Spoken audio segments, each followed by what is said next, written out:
primeiro dia de prova do Enem já passou e agora falta apenas o segundo dia de prova. E nesse vídeo eu vou falar para você algumas coisas que eu gostaria que tivessem me falado antes da primeira vez que eu fiz no Enem para o segundo dia de prova. São coisas assim que quase ninguém comenta, mas fazem uma diferença incalculável no seu resultado depois do segundo dia de prova. Fala, meus queridos e minhas queridas, sejam todos muito bem-vindos a mais um vídeo do canal Instituto Ensino de Potência. Eu sou o professor Eduardo. A primeira coisa que você precisa saber é que pular questões no início da prova é totalmente normal. Gente, isso aqui vocês precisam ter em mente porque é o seguinte, eu vejo muitos estudantes que eu dou assessoria, que eu dou aula, que fazem parte do Potência Matemática, que me acompanham no Instagram e tudo mais, que tem uma certa neura, tem um certo medo ao pular questões no início da prova. Por exemplo, você pega lá uma prova, daí você começa a resolver as questões. Daí você identifica alguns exercícios que é muito difícil, são muito longos, você vai demorar demais para resolver e você começa a pular. Daí você pula umas 10 questões em sequência. Para alguns estudantes, quando acontece isso, eles já entram em choque, começam a ficar ansiosos e assim prejudicam o resto do seu desempenho na prova. Gente, uma coisa que vocês precisam entender é o seguinte: pular questões no início da prova é totalmente normal e todo mundo faz. Quem não faz isso não consegue acertar 45 questões.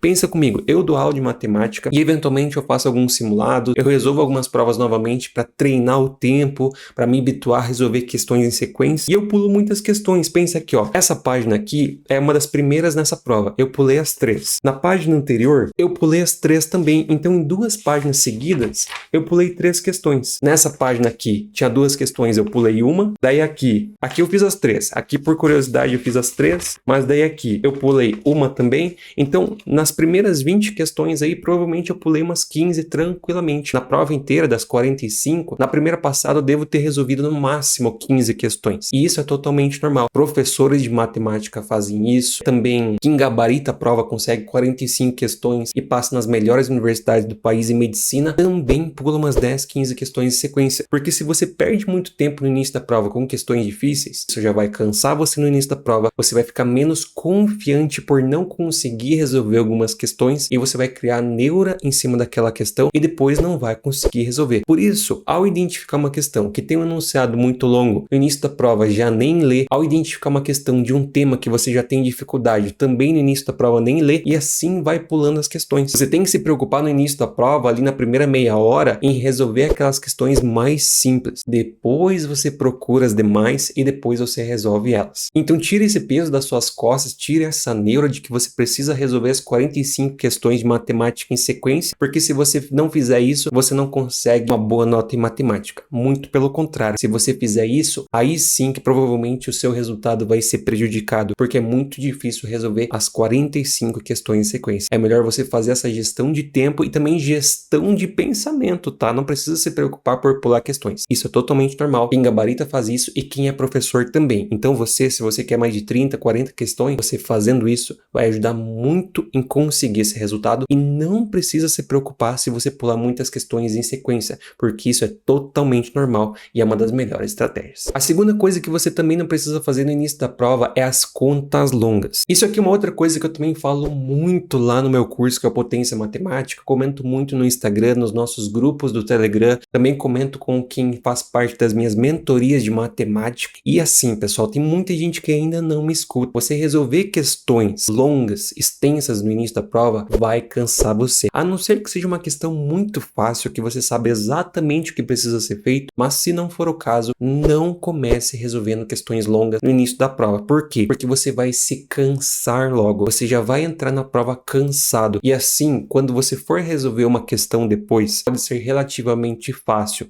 mas existe algum detalhezinho no enunciado. Se você já está cansado, existe uma certa chance de você não conseguir identificar esse detalhe por conta do cansaço. Por isso, resolver questões de muitas contas longas, contas de número com vírgula ou coisa do tipo logo no início da prova é muito ruim para o seu desempenho e cansa você já ao largar na prova. Então é melhor você evitar isso e entra justamente também naquelas questões que você pode pular. Se você começou a ler uma questão, por exemplo, você viu um exercício como esse, né? Você começou a ver esse exercício, você viu, não, vou ter que fazer muitas contas, vai dar muito trabalho. Faz um xizinho, faz um xizinho e deixa essa questão para depois, uma eventual segunda, terceira passada nas questões. Porque assim, você já vai ter resolvido uma boa parte dos exercícios, você já vai estar mais calmo, não vai estar com aquela adrenalina do início da prova e você também vai ter mais confiança e não vai cansar logo tanto mentalmente ao resolver esse exercício. Então não se preocupe em fazer aquelas contas longas no início da prova, deixa para depois porque é muito melhor para o seu desempenho. E o terceiro, mas não menos importante, na verdade isso é meio que clichê, mas tem um detalhe fundamental, é priorize aquelas que você sabe que são fáceis ou médias. Como todo mundo sabe, as questões fáceis e médias são mais fáceis de serem resolvidas e também ajudam mais você na sua nota. Só que tem um ponto muito importante. Vamos supor que chegou lá no final. Você não conseguiu resolver tudo, você tem aí uma meia hora de prova e você tem umas 6, 7 questões para resolver. Aí você identifica que dessas 6, 7 questões, 3 são fáceis e o resto é difícil. Qual que você priorizaria em resolver? Aquelas que são difíceis, mas que provavelmente têm menos contas, ou aquelas que são fáceis,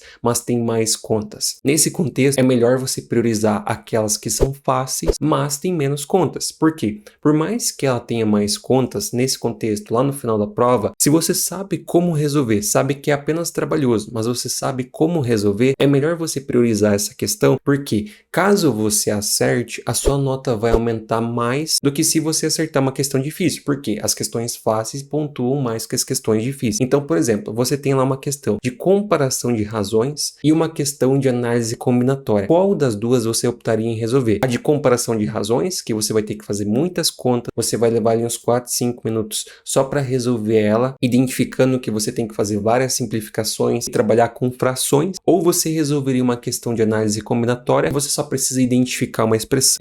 No meu caso, e é o meu conselho para você, eu priorizaria a questão de comparação de razões, porque eu sei que ela vai ser um exercício que no máximo vai ser caracterizado como médio, jamais vai ser difícil. Então, se eu acertar ele, a minha pontuação vai subir mais do que se eu acertasse a questão difícil. Então, quando você tem esse contexto, onde você tem que priorizar algumas questões, se você consegue identificar quais são as fáceis ou quais são as médias, pelo tema, porque a gente sabe que alguns temas são no máximo médio, razões, equação de primeiro grau, coisa do tipo, daí você prioriza esse exercício e deixa o difícil de lado para você chutar. Tá? Porque como a gente sabe, as questões fáceis e as questões médias pontuam mais que as questões difíceis e assim se você acertar, sua nota aumenta mais. Então aquele negócio, é melhor você acertar 15 questões fáceis do que 15 questões difíceis, porque aquelas fáceis vão te dar uma nota maior do que você acertar apenas as difíceis. Por isso é muito importante você priorizar os exercícios fáceis e os médios, porque a sua nota aumenta mais rápido e assim, consequentemente, você tem uma nota maior acertando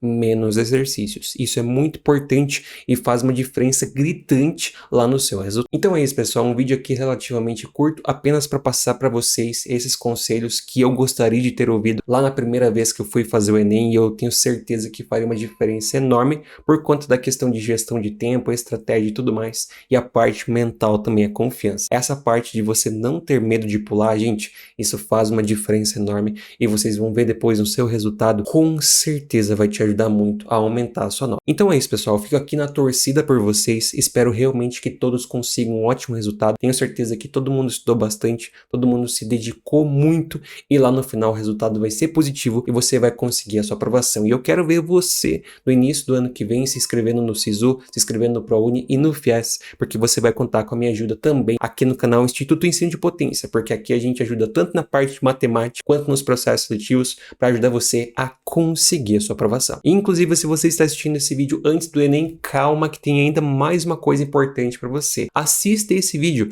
que aqui eu mostro para você na prática como chutar questões e acertar. Gente, esse vídeo eu literalmente mostro para você o segredo. Pouquíssimas pessoas assistiram, então você vai lá e assiste, porque você já vai estar muito à frente dos seus concorrentes só de saber chutar, que faz uma diferença enorme, usando dados e estatística para ensinar você como aumentar a sua nota com o chute.